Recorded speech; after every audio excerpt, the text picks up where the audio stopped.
Hi everyone, welcome back to my channel. ముందుగా అందరికీ sorry, నేను రోజు వీడియోస్ పెట్టలేదు. బికాజ్ నాకు కొంచెం హెల్త్ ప్రాబ్లం అండ్ బాబుకి హెల్త్ ప్రాబ్లం ఉంది, అందుకని వీడియోస్ పెట్టలేదు. ఇప్పుడు మీరు చూసేది అయితే మల్లెపూల చెట్టు మా డాడీ ఇక్కడ నుంచి తెచ్చి పెట్టారు అండ్ నాటారు. సో ఒక్కొక్క ఫ్లవర్ చూడండి, ఒక్కొక్క ఫ్లవర్ ఏమంటారు, రోజ్ ఫ్లవర్ పైన ఒక ఫ్లవర్ పెట్టుకున్నా చాలు అన్నట్టుగా అనిపిస్తుంది. డబుల్గా ట్రిబుల్ ఉంది, చాలా పెద్దగా వస్తుంది ఫ్లవర్ అయితే, చాలా బాగుంది. ఇలాంటి ఫ్లేవర్ మీరు ఎక్కడైనా చూసారో లేదో కామెంట్ చేయండి కామెంట్ సెక్షన్లో.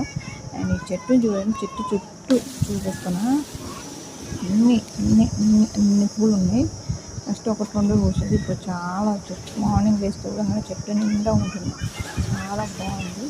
అండ్ ఇలాంటి చెట్టు పూలు ఎక్కడైనా చూస్తే కామెంట్ చేయండి, మీకు నచ్చిందో లేదో చెప్పేసి. అండ్ నచ్చితే సబ్స్క్రైబ్ చేసుకోండి. Thanks for watching my video.